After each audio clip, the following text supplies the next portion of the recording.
Герої серед нас. У Херсоні 75-річний чоловік півроку збирав допомогу Збройним силам України просто на очах у загарбників.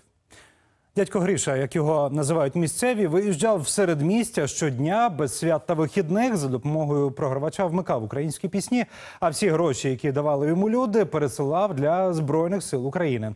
Із початком окупації Григорій Миколайович разом із патріотичними херсонцями зібрали понад 500 000 гривень. Про те, яка вона відданість своїй землі та що таке героїзм, кореспондент ТСН Яків Носков розкаже зараз.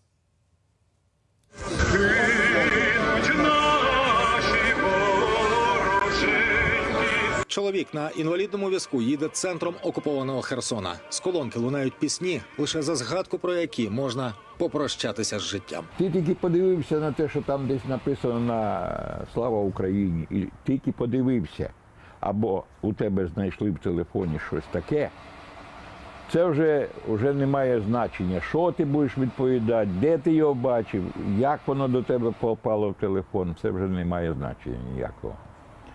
Вибивають все, що їм потрібно. Григорія Янченка, або в народі дядю Гришу, у Херсоні знає кожен. Сам колись служив у Псковській дивізії, а з початком війни Росії проти України в 14-му почав збирати гроші вже для українських десантників та добробатів. За 8 років він передав на фронт майже 4 мільйони гривень.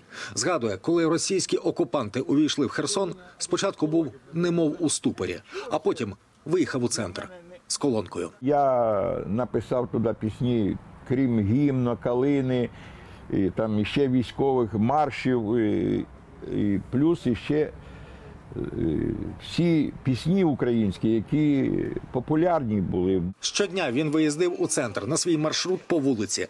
Каже, для херсонців це стало немов ковтком свіжого повітря. Тільки виїжджай звідти, мене вже чують там. І чекають і задоволені, з усмішками. Це, не передать. І отак їдеш, і всі люди підспівують. Боже. Вже до обіду прозоре відерце було заповнене купюрами. За півроку чоловік з окупованої території зібрав та передав українським волонтерам понад 600 000 гривень. Каже, для кого збирає, розуміли всі. Кидали навіть рублі, що їх видавали окупанти. Дивлюся в відрі рублі. 1000 рублів, 500 рублів. Звідки воно? А потім вже став придивлятися, дивлюсь, люди получають цю допомогу російську, 10 000. Були і випадки, коли на ЗСУ віддавали останнє. Іде бабуся, дідусь, їм уже за 70-80 років кидають 50 гривень. Я говорю, та слухайте, може вам потрібніше, може вам треба. Ні, це передаси нашим хлопчикам, нашим військовим, тільки щоб була Україна.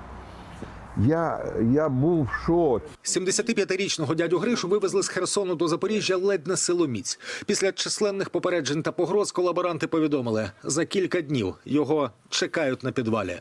Знайомі переправили дядю Гришу катером в Олешки, звідти до Василівки. Наразі він у волонтерському центрі в Запоріжжі. Це моє ліжко, оце мої змінні тільняшки, оце моя вишиванка. Тобто це мені все тут подарували. Я ж приїхав без нічого. Кожного місяця там дуже немалі суми, які він збирав і відправляв. От я не можу, я вам довіряю, допоможіть ви. Я знаю, що гроші підуть там на що треба. І от крайню автівку, яку я придбала і дігнала на фронт, вона була наполовину куплена на його гроші. Бійці, яким вже 8 років допомагає дядя Гриша, пропонують перевезти його далі від ворожих обстрілів, але той категорично відмовляється. Каже, спробує так само збирати гроші в Запоріжжі. Не хоче їхати далеко від Херсону і сподівається, що зможе повернутися туди вже незабаром. Росіян там точно не буде. У цьому дядя Гриша впевнений. Обов'язково. Повернемо обов'язково. Яків Носков, Андрій Хуповка, Запоріжжя, ТСН 1+1, Марафон, Єдині новини.